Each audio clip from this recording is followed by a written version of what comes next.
Alright everyone, we start off today with rather concerning and stunning news, which is that back in 2017, Mike Pompeo, then Secretary of State under Trump, and the CIA were sort of negotiating amongst themselves and wondering, hey, couldn't we kidnap or assassinate Julian Assange? Couldn't we, potentially at that time, of course, piss off the Ecuadorians and the British in ignoring international conventions of which we're signee in order to get this one guy who literally just runs a fucking website and has done literally nothing wrong? Now, this was because they wanted to retaliate because a slew of CIA materials got released, including some of their actual electronic materials, and they were very worried about this and very angry, and apparently they were just livid, and they just wanted revenge, and so they went off the rails a bit. Now, my initial assumption, and this is not an attempt to cover ass or anything like that, but my initial assumption, based on this story, is that because Donald Trump was so hated by federal bureaus, this might have been a joint Pompeo State Department sort of CIA thing, and Trump really wasn't in on it. If it turns out that Trump, oh yeah, I think it's a great idea, go and cornhole him with a fucking missile or something, that would actually be a significant blot to me on Trump's character. And if he didn't know, of course, it's a stunning indictment of the entire system, much like they hid Syrian troop totals from Trump for several years and lied to him, and we never got any closure about that, and probably never will. It shows a dysfunctional system that's afraid of the people knowing the truth, regardless. That's basically what this means. Now, if you're watching this video on YouTube, keep in mind down below there will be a pinned comment with links to 4 other video hosting sites that I use. I make 2 videos every single day that are exclusive to those sites that do not end up on YouTube, and now that YouTube's algorithms have been reshuffled again, I might readjust it even further. Maybe I'll start doing 3 exclusives a day. I'm not even sure anymore because YouTube literally hates me. And every other independent content creator, some people are saying, well, it's because you stream on the same channel, you do the one-off uploads, and that fucks the algorithm. I'm not sure. I can definitely take a look at that. And then I have to swing around and rebuild an entire channel just for my streaming. And of course, you need a certain number of people in order to have streaming at all, although you can link it with your channel, but then you've got the risk of copyright and shit, and fucking I don't know. Their system's just nuts. But even more nuts is the idea of attempting to assassinate Julian Assange.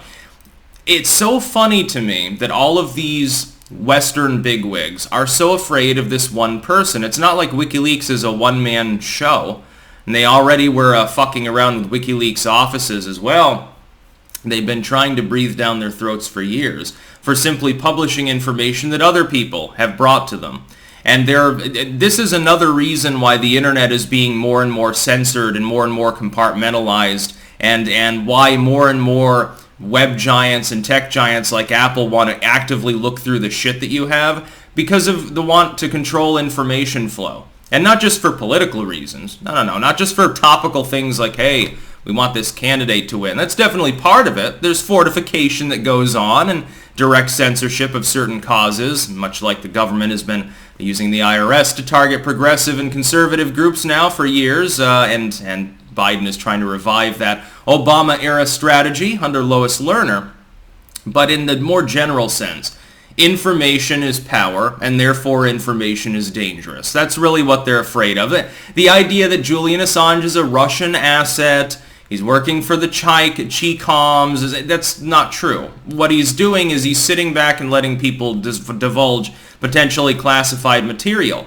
Unlike many others, and I think this is why they fear him, and I'll try to explain in a moment.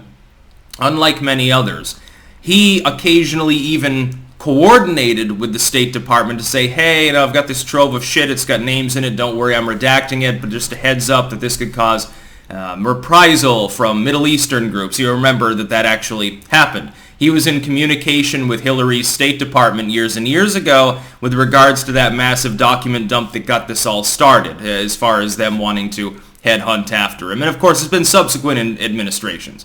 Obama would have loved to kill Julian Assange. It seems that at least Mike Pompeo is interested in the idea openly. I'm sure that continues today. I doubt Biden's people have the balls or the strategic capability, the organizational capacity to kidnap Julian Assange, and of course now he's in a jail cell, so they probably don't care. but they would under other circumstances because they're afraid of him. Here's why. Most of the time, when you get someone who is publishing hacked material, leaked material, stuff like that, there's no effort to redact anything, and then the press and others can say, well, they're endangering the troops. They can get people whipped up into a jingoistic frenzy and appeal to their false sense of patriotism, and that's how you sort of shelve that information, because in people's minds it then becomes connected with the enemy, subversion, conspiracy theories. If you have someone like Julian Assange with much more tact that's willing to literally communicate with your own State Department, redact names, etc., when you've got that going on, it makes it a hell of a lot harder to target it.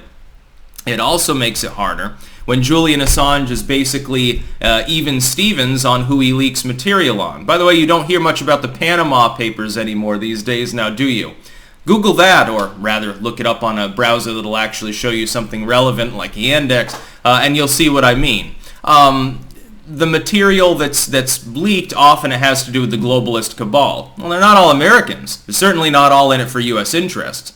There's a reason why Liz Cheney is sucking Bush's cock right now and gloating about how he got reelected as though that was a good thing. Katrina. These people come from all around the world.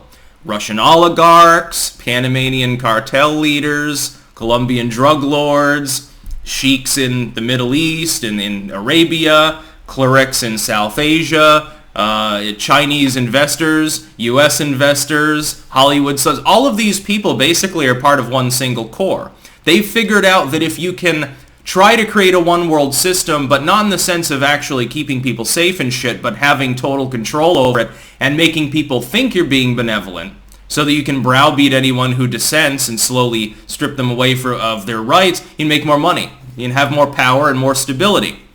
That stable world order is essentially soft slavery for 99% of the population, but if you give them enough welfare crumbs, they won't complain too much. That's basically what the globaloids have figured out. And so when you see Wikileaks, it's not biased. It's not a Russian op. It's not Chinese op. It's not far left, far right, or anything else. They were releasing shit on Bush. They released shit on Obama. They released shit during the Trump administration. And Pompeo and other nuts, other lunatics there, I guess considered breaching into the fucking embassy to get him. That's a crazy idea. That makes it to piss off the British, the Ecuadorians, the ongoing Swedish case. I think at that time you'd piss them off potentially too. In order to kill one man, it wouldn't stop WikiLeaks. If anything, it'd just draw more attention to them. So I have to assume maybe the claim is correct. Maybe this belief that Pompeo was a little bit out of it at the time and just was like, oh, they fuck with the CIA, they fuck with me, we're going to do something about this. Maybe that's actually the case. Which explains, Mike Pompeo, he was involved with the initial Afghan withdrawal agreement, which is a good thing. Biden botched it, but the idea of leaving was good. Withdraw it with some of what went on in Syria, which by and large was taking a hands-off approach and getting rid of ISIS, using Russian and Iranian forces mainly. The Korean deal, which held for years and was good. By and large, I gave Mike Pompeo reasonably high scores. This, though, if fully corroborated, and I guess it is because even the legacy media is reporting on it, at an inopportune time with regards to U.S. foreign policy being problematic, because I'm sure that this sort of shit goes on even now under Biden as well, that significantly lowers my opinion of Mike Pompeo. So if Trump gets back in there, my hope is that Mike Pompeo is not part of the administration, I would say. That's about all. Peace out.